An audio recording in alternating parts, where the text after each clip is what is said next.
بسم اللہ الرحمن الرحیم۔ ناظرین، آج یکم مئی سال 2022 دن ہے، آج اتوار کا شام کا وقت۔ آپ کا اپنا میزبان جاوید اقبال آپ کے اپنے چینل پہ آپ کی خدمت میں شام کے نئے پروگرام کے ساتھ پیش خدمت ہے۔ السلام علیکم ورحمۃ اللہ وبرکاتہ۔ جی، آج کی کہانی کچھ اس طرح سے ہے کہ ایک آدمی ایک تاجر تھا، پرانے وقتوں کی بات ہے، پرانے زمانے کی، بہت امیر کبیر تاجر تھا۔ اس نے ایک ڈھیر ساری دولت جمع کی ہوئی، بہت بڑے خزانے کا مالک بن چکا تھا۔ اس کی واحد اکلوتی اولاد اس کا ایک بیٹا تھا، جسے اس نے دینی تعلیم سے بہرہ مند کروایا۔ اچھے علماء اکرام کے پاس اسے تعلیم و تربیت کے لیے بھیجا۔ جب اس تاجر کا اپنا آخری وقت آیا، وہ وفات پا گیا، فوت ہو گیا، تو اس کے بیٹے کے ہاتھ میں یہ بنایا خزانہ، یہ جمع شدہ بہت بڑی رقم، جس میں سونا، چاندی، ہیرے جواہرات اور قیمتی موتی تھے، اس کے ہاتھ لگ گیا۔ اس نے کیا کیا کہ اس نے سخاوت کی ساری حدیں پار کر دی۔ بچے نے، اس کے بیٹے نے، نوجوان تھا، اس کے دروازے پہ آیا ہوا کوئی سوالی خالی ہاتھ نہ جایا کرتا۔ ہر ضرورت مند کے پاس پہنچ کر، اس کے گھر جا کر اس کی امداد کرتا، اور ہر غریب آدمی کے پاس اپنے محلے میں، گلی میں، اپنے شہر میں، گاؤں میں جو لوگ غریب تھے، جو اپنی روٹی کما کر نہیں کھا سکتے تھے، ان کی رزق روٹی کا انتظام کرتا رہا۔ اچھا، یہ کام اس نے شروع کیا، کافی دیر ہو گئی۔ اس کے باپ کا ایک بوڑھا ملازم تھا، جو اس کے پاس بیٹھا ہوا ایک سٹک کے اوپر یوں ٹیک لگا کے دیکھا کرتا اس بچے کو کام کرتے ہوئے، اور کچھ سوچ میں پڑا رہتا۔ بچے نے ایک دن، نوجوان لڑکے نے پوچھ ہی لیا، بابا جی آپ کیا سوچتے ہیں؟ لگتا ہے میری اس سخاوت سے، میری اس تقسیم سے آپ راضی نہیں ہیں۔ اس کی وجہ مجھے بتا سکتے ہیں؟ ایسا کیوں ہے؟ آپ کیوں محسوس کرتے ہیں؟ اس بوڑھے اور ضعیف آدمی نے کہا، بیٹا بات یہ ہے کہ میں آپ کا پرانا نمک خوار ملازم ہوں، خادم ہوں، فرما بردار ہوں۔ میں نسلوں سے آپ کی فرما برداری کر رہا ہوں، اس گھر کی نوکری چاکری کر رہا ہوں۔ مجھے اس کا درد بھی ہے، فکر بھی ہے، اور سوچ بھی آتی ہے مجھے۔ اگر تمہاری طبع نازک پہ ناگوار نہ گزرے تو میں چند باتیں تمہاری خدمت میں عرض کرنا چاہتا ہوں، ڈرتے ڈرتے۔ اگر آپ برا نہ مانیں تو میں چند گزارشات آپ کے رویے کے حوالے سے پیش کرنا چاہتا ہوں۔ نوجوان نے کہا، بابا جی آپ بے خوف ہو کر، بے دھڑک ہو کر اپنے خیالات کا اظہار کریں۔ میں ہمہ تن گوش ہوں، سر سے پاؤں تک کان بنا ہوا ہوں۔ میں آپ کی باتوں کو سنوں گا، اور اگر مناسب ہوئیں تو ان کو درست تسلیم بھی کروں گا، اور ان پہ عمل درآمد بھی ہوگا۔ اب تو آپ کو خوش ہو جانا چاہیے، اور کھلے دل سے، بے خوف ہو کر اپنے خیالات کا اظہار کرنا چاہیے۔ بولیں آپ کیا کہنا چاہتے ہیں؟ تو اس بوڑھے بزرگ نے، اس نے کہا، بیٹا بات یہ ہے کہ آپ کی عمر ابھی بہت کم ہے، آپ کے باپ سے بھی بڑی عمر کا میں خود ہوں۔ میں نے زمانہ دیکھا ہے، کئی زمانے دیکھے ہیں، کئی لوگ دیکھے ہیں، کئی بادشاہ دیکھے ہیں، کئی فقیر دیکھے ہیں، کئی امیر دیکھے ہیں، کئی غریب دیکھے ہیں۔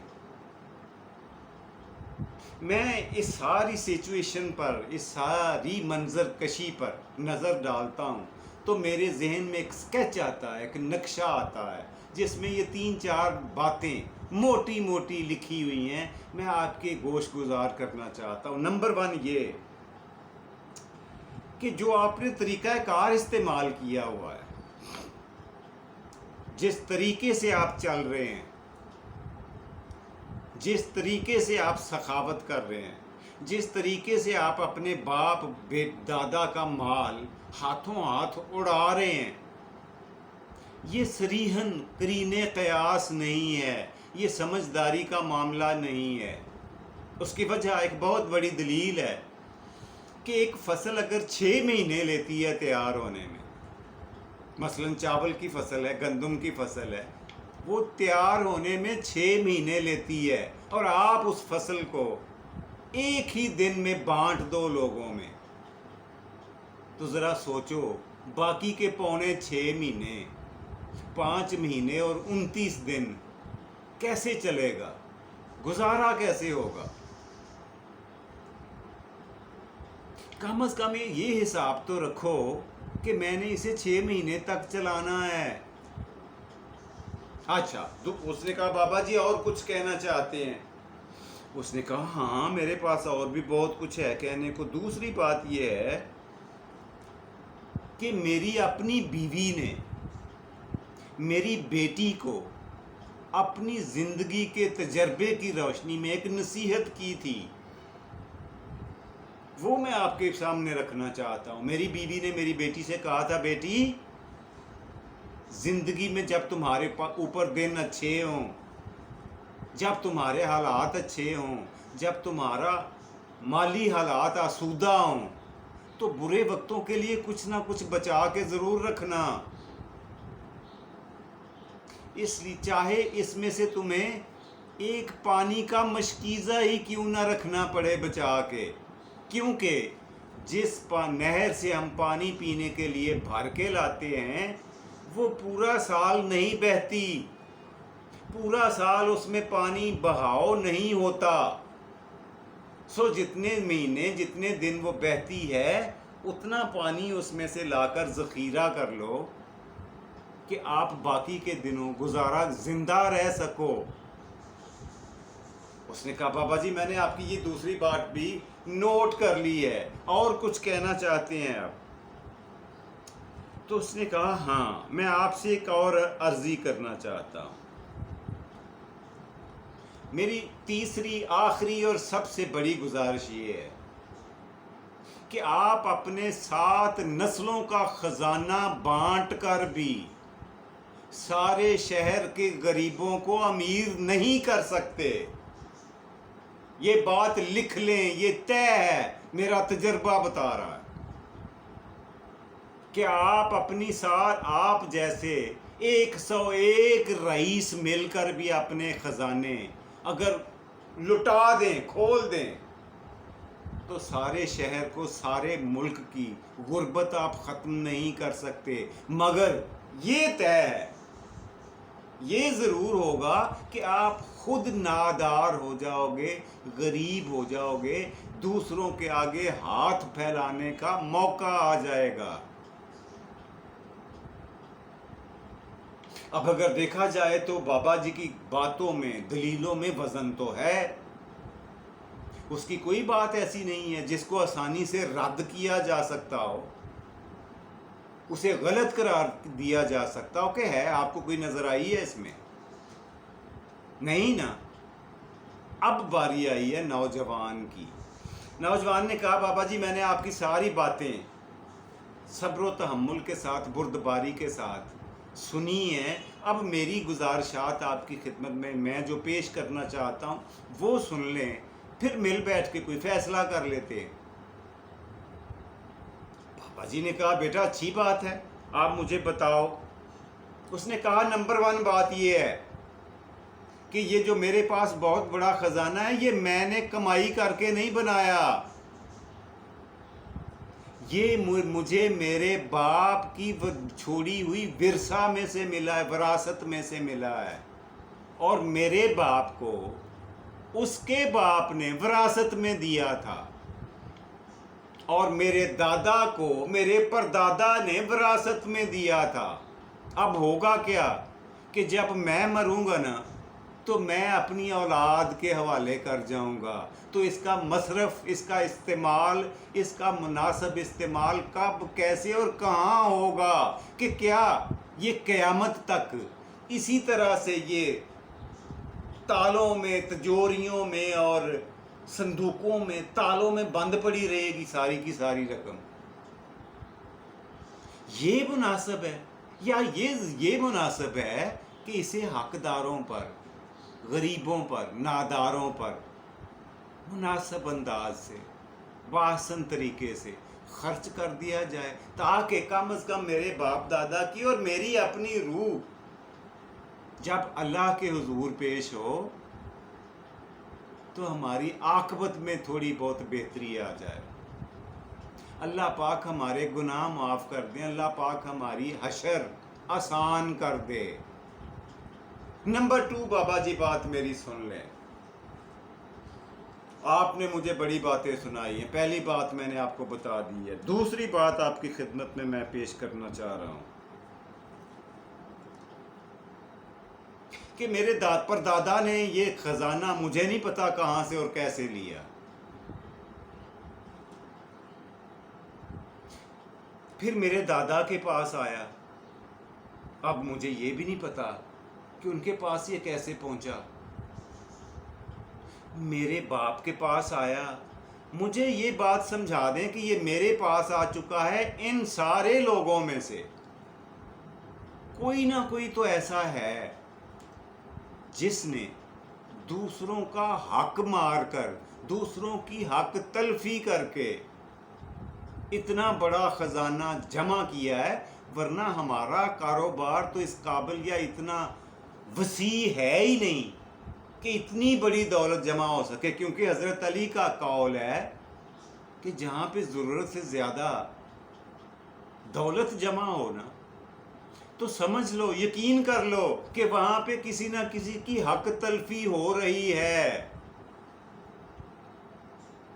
یہ بغیر کسی کی حق تلفی کیے ہوئے اتنا بڑا خزانہ جمع کیسے ہو گیا؟ آپ مجھے یہ بتا سکتے ہیں؟ مجھے بھی کاروبار کرتے ہوئے 30-35 سال ہو گئے ہیں۔ اب وہ نوجوان کہہ رہا ہے کہ مجھے بھی نوجوانی میں، ابھی میری عمر 10 سال کی تھی جب سے میں نے کاروبار شروع کیا ہے، 25 سال ہو گئے مجھے بھی کاروبار کرتے ہوئے، لیکن اتنی تیزی سے یہ پیسے، اتنی رقم جمع نہیں ہوتی، یہ بادشاہی خزانے کی طرح، یہ تجوریاں، یہ صندوق، یہ گڑھے، اتنے بڑے مشکیزے مال و دولت، سونا چاندی جواہرات اور موتیوں سے بھرے ہوئے ہونے کا مطلب یہ ہے کہ ہماری پشتوں میں سے کسی نہ کسی کی حق تلفی ضرور کی ہے، اور اس کی تلافی اسی طرح سے ہو سکتی ہے کہ میں اسے اللہ کی راہ میں خرچ کر دوں، اور اللہ سبحانہ و تعالیٰ کا وعدہ ہے کہ وہ اپنے غریب غربا کی ضرورت کے وقت امداد کرنے والا کبھی مفلس نہیں مرتا، کبھی تنگ دست نہیں ہوتا۔ اس نے کہا ٹھیک ہے بیٹا جی، میں نے یہ بات بھی آپ کی سن لی ہے۔ اس نے کہا بابا جی تیسری اور بڑی موٹی سی، بڑی خفیف سی ایک بات میرے ذہن میں آ رہی ہے، وہ بھی آپ اگر آپ مناسب سمجھیں تو سن لیں۔ میرے باپ دادا پر دادا اس دولت میں سے کتنا حصہ اپنے کفن میں ڈال کر واپس اپنی قبر میں لے کے گئے؟ بتا سکتے ہیں؟ آپ بھی تو گواہ ہیں، آپ نے بتایا کہ میں خاندانی ملازم ہوں، آپ نے ان کی تدفین بھی دیکھی ہوگی، بتا سکتے ہیں کہ اس خزانے میں سے کتنا کوئی حصہ وہ اپنے کفن کی جیبوں میں ڈال کر اپنی قبر میں لے کر کے گئے؟ نہیں نہ لے کے گئے، تو میرے ساتھ بھی یہی ہونے والا ہے، میرے کفن کو بھی کوئی جیب نہیں ہوگی بابا حضور، میں بھی خالی ہاتھ سکندر اعظم کی طرح دنیا سے جاؤں گا، جس نے صرف میری ہی عمر میں 28-30 سال کی عمر میں آدھی دنیا پر فتح حاصل پا لی، آدھی دنیا کا مالک بن گیا تھا، لیکن جب وہ جہان فانی سے رخصت ہوا تو اس کے کفن میں سے دونوں خالی ہاتھ نکل کے بتا رہے تھے کہ یہاں سے کوئی کچھ بھی ساتھ لے کر نہیں جانے والا، اس کے ساتھ وہی کچھ جائے گا جو اس نے اللہ کی راہ میں اس دنیا میں رہتے ہوئے خرچ کر دیا، ہاں وہی چیز، وہی مال اس کے ساتھ جائے گا، اور کچھ بھی نہیں، ٹکا بھی نہیں جا سکتا۔ اب بابا جی نے کہا بہت سوچ بچار کے بعد، دونوں نے اپنا اپنا اوپینین دیا، اپنے خیالات کا اظہار کیا، تبادلہ خیال ہوا۔ اب ہوا کیا کہ فیصلے کی گھڑی آئی، دونوں ایک دوسرے کی بات ماننے سننے کو تیار نہیں تھے، اور اگر دیکھا جائے تو دونوں کی دلیلوں میں وزن ہے۔ آپ بھی مانیں گے، میں بھی تسلیم کرتا ہوں کہ دونوں نے جو دلائل دیے ہیں وہ کوئی بھی فضول اور بے معنی نہیں ہے، ان میں سے ایک بھی بے وزن نہیں ہے۔ دونوں پارٹیوں کے دلائل پختہ بھی ہیں اور مضبوط بھی ہیں، مگر فیصلہ بھی تو کوئی کرنا ہے۔ فیصلہ کرنے کے لیے ایک قریبی بیٹھے ہوئے ضعیف اور بوڑھے آدمی کو بلا لیا گیا، جس نے یہ ساری گفتگو سن لی تھی۔ اس بوڑھے آدمی سے کہا گیا، بابا جی آپ نے ہم دونوں کی باتیں سن لی ہیں، برائے مہربانی ہماری کچھ مدد فرمائیں، ہم کس نتیجے پہ پہنچیں، ہماری یہ ساری گفتگو کا حاصل بتا دیں ہمیں۔ تو اس بوڑھے بابے نے پتہ کیا کہا؟ اس نے کہا بابا بات یہ ہے کہ میں آپ لوگوں کے عقل و فراست کے مطابق تو بات نہیں کر سکتا، میں ان پڑھ جاہل ہوں، مگر مجھے دینی حکم کا پتہ ہے۔ دینی حکم یہ ہے، اللہ پاک فرماتے ہیں انسان کو کہ نہ تو اپنے ہاتھ سینے سے باندھ کر رکھ، اپنے ہاتھوں کو سینے سے باندھ کر بھی نہ رکھو، اور اتنے کھلے بھی نہ چھوڑ دو کہ تم خود تنگ دست ہو جاؤ۔ لہذا میرا ماننا یہ ہے کہ میانہ روی یہی بہترین حل ہے آپ دونوں کے سوالوں کے جوابات کے طور پر، آپ کی ہر دلیل کا جواب، آپ کے ہر سوال کا جواب، آپ کی ہر الجھن کی سلجھن، آپ کی ہر پرابلم کی سالویشن یہ ہے کہ کبھی بھی کسی انتہا کو نہ چھوئیں، نہ سخاوت کی انتہا کو، نہ کنجوسی کی انتہا کو، بلکہ ایک درمیانہ راستہ چنیں، اور وہ راستہ ہوتا ہے بیلنس، یعنی اعتدال۔ اعتدال کا چلنے پہ اللہ نے حکم دے رکھا ہے کہ کسی چیز پر بھی، کسی بھی چیز کی زیادتی جو ہے وہ فائدہ مند نہیں ہوا کرتی۔ اگر دیسی گھی جو ہے وہ کھانا بہت اچھی بات ہے، بہت صحت مند بخش ہے، بہت طاقتور چیز ہے، مگر کسی بندے کو اگر آپ 1 کلو دیسی گھی روزانہ کھلانا شروع کر دیں تو وہ اسے فائدہ دینے کی بجائے الٹا زہر کا کام کرے گا۔ کیا سمجھتے ہیں آپ کہ 2 کلو دیسی گھی کسی کو کھلا دیں روزانہ، کتنے دن کھا لے گا وہ تو مر جائے گا، اس دیسی گھی کھا کر مر جائے گا۔ پتہ ہے کیوں؟ اس لیے کہ اس نے اعتدال کا دامن ہاتھ سے چھوڑ دیا، بیلنس کو بھول گیا، وہ انتہا پسندی کی طرف چلا گیا، اور اس کا نتیجہ پھر یہی ہونا تھا کہ پھر اس نے عالم برزخ کی طرف سفر کرنا ہی کرنا تھا۔ یہ تھی جناب عالی آج کی کہانی جو میں آپ کی خدمت میں پیش کرنا چاہ رہا تھا، جو میرے ذہن میں اٹکی ہوئی تھی کئی دنوں سے، میں نے آپ کو پیش کر دی۔ گر افتد قبول شد زہ نصیب، یہ فارسی کا ایک محاورہ میں اکثر بولا کرتا ہوں کہ اگر آپ پسند کر لیں تو آپ کی مہربانی، نوازش، کرم، شکریہ، مہربانی۔ جی آج کے پروگرام کا دوسرا سیگمنٹ یعنی آج کا سوال۔ پچھلے پروگرام میں میں نے آپ سے یہ پوچھا کہ پاکستان کا سب سے بڑا انٹرنیشنل ایئرپورٹ کا نام اور شہر آپ نے مجھے بتانا ہے. یار نام تو میں نے بتا دیا تھا، جناح انٹرنیشنل ایئرپورٹ. جب جناح کا لفظ بولیں تو کراچی آپ کے ذہن میں نہیں آتا؟ جی ہاں، یہ جناح انٹرنیشنل ایئرپورٹ کراچی میں ہے، پاکستان کا سب سے بڑا انٹرنیشنل ایئرپورٹ ہے. جی آج کا سوال نوٹ فرما لیں. آج کا سوال کچھ اس طرح سے ہے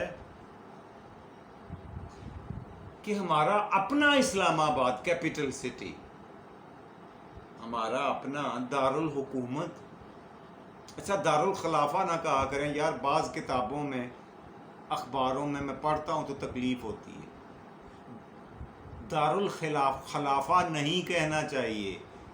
دارالخلافہ وہاں ہوتا ہے جہاں پہ خلافت قائم ہو، بادشاہی یا وزارت عظمیٰ نہ ہو، خلیفہ ہو جس ملک میں، اس کے کیپٹل سٹی کو دارالخلافہ کہتے ہیں. یہ دارالحکومت ہے. جی یہ جو ہمارا دارالحکومت ہے اسلام آباد، پیارا سا خوبصورت سا، اس کا کل رقبہ کتنا ہے؟ بڑا آسان سا سوال ہے نا، آسان ہی ہے نا. اسلام آباد کا کل رقبہ آپ نے مجھے بتانا ہے. اگر نہیں بتا سکیں گے تو کل تک کا انتظار کریں، میں آپ کو خود بتا دوں گا. جی پروگرام کا تیسرا اور آخری سیگمنٹ آپ کی خدمت میں پیش کر کے اجازت چاہوں گا. آخری سیگمنٹ روزانہ کی طرح آج کا شعر. جی آج کا شعر یہ ہے کہ تو نے تو رہا کر دیا تھا خود ہمیں، لیکن تو نے تو رہا کر دیا تھا خود ہمیں، لیکن ہم ساتھ لیے پھرتے ہیں زنجیر تمہاری. ہم ساتھ لیے پھرتے ہیں زنجیر تمہاری. ہم ساتھ لیے پھرتے ہیں زنجیر تمہاری. اپنے میزبان جاوید اقبال کو اپنے پروگرام سے دیجیے اجازت. خوش رہیں، خوش رکھیں. اللہ سبحانہ و تعالیٰ آپ کو آسانیاں عطا فرمائے اور آسانیاں تقسیم کرنے کی توفیق دے. اپنا اور اپنے پیاروں کا ڈھیر سارا خیال رکھا کریں. فی امان اللہ. اور پاکستان زندہ باد.